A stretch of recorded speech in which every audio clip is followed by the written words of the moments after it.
So we had a pretty long night last night.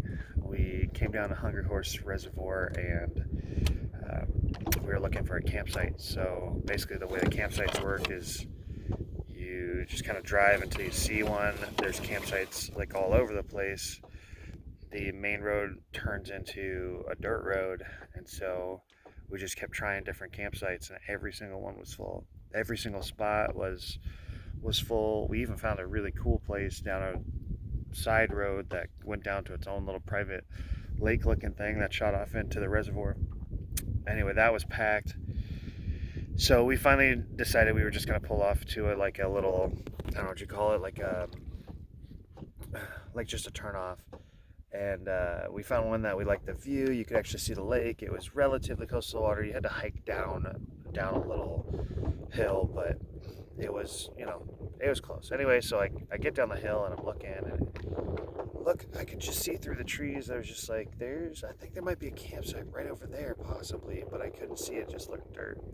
So we decided to drop the trailer off and go down and take a look. And that was just a dirt hill. It just was hard to see through the trees. Found another spot that we liked that was a little closer to the water, but we couldn't drop the kayaks in, so we drove a little bit further and found a little campsite like 1/10 of a mile up the road, but the little sign said that it was full. But I decided to drive down anyway, just kind of check it out. So we drove down, and there's only 2 campsites, and they're both full, of course. But right in between the 2 campsites, there was just a shore, and I could back the truck right up and drop a kayak off. So I jumped out and I asked one of the women that were there. Her name was Jenny. If I was just like, can I please, come in the morning and just drop off the kayaks? I was like, we'll stay at one of the turnouts up there, but do you mind if I come at like 6:30 and drop the kayak in the water so I can fish? And she was super nice. She was like, no problem. Like, no problem at all. She's like, in fact, like the other people over there, the girl's husband got sick or boyfriend got sick, and they went back to town, and they're probably not even going to be back tonight. If you want to just stay down here, you can.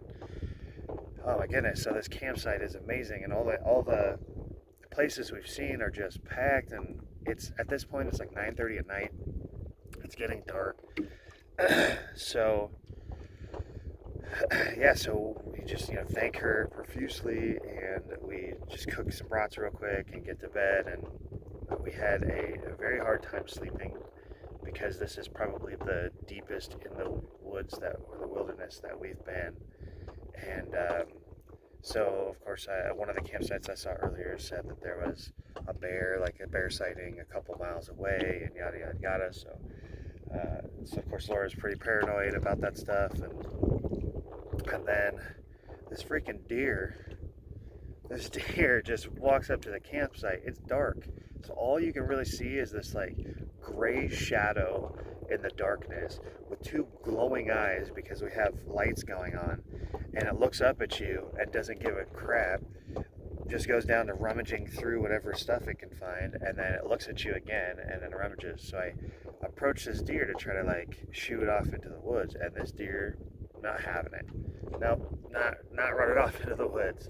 And we're talking pitch black. All I've got is this little beanie with a light on it. And I get close to this deer, and it just looks at me, and then goes back to eating. And I'm like, I even run into it, like I rush it, and he just stands there, and just looks at me like I'm an idiot, and maybe I am, and so he just goes back to eating. So anyway, I just I get pretty close. The deer finally runs off, and so then he comes back like half an hour later when I go down to the water to wash my hands off from cooking, and he's just staring at me, and I'm talking to Laura, and this deer comes closer, and then it comes close, and this thing is huge. It doesn't have antlers, so I think it's a doe or whatever, but she's big. Ellie's big. The woman who's camping there named her Ellie. Anyway, so Ellie's just no issue at all. She just keeps coming up and keeps coming up, but she is not a deer. She's not a deer. She's a gray glowing eyed demon in the night who is bigger than me and coming towards me. So I was like, not gonna lie, I was freaking out a little bit because most deer just run away when they see you.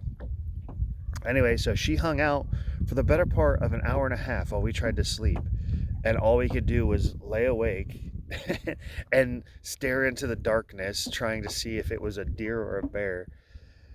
Anyway, finally fell asleep, and it's like 6:30 now, I think, and I'm out here fishing, unsuccessfully still. I've not had very much luck on this trip as far as fishing, and it's rather cold. It's actually crazy. So that air temperature is colder than the water, and so I'm not sure if you could see it off in the distance. It's really, anyway, the water is steaming on the surface. It's really crazy to see. There's like a low level fog over parts of the water here, and I think it's just because the night air is colder than that water. Oh, got a little wet there. Colder than the water surface. So, um, yeah, it's crazy pretty out here. Let's see if I can switch to a view. So, I mean, obviously everywhere is pretty out this way, but there must have been a fire recently. The air is just slightly foggy.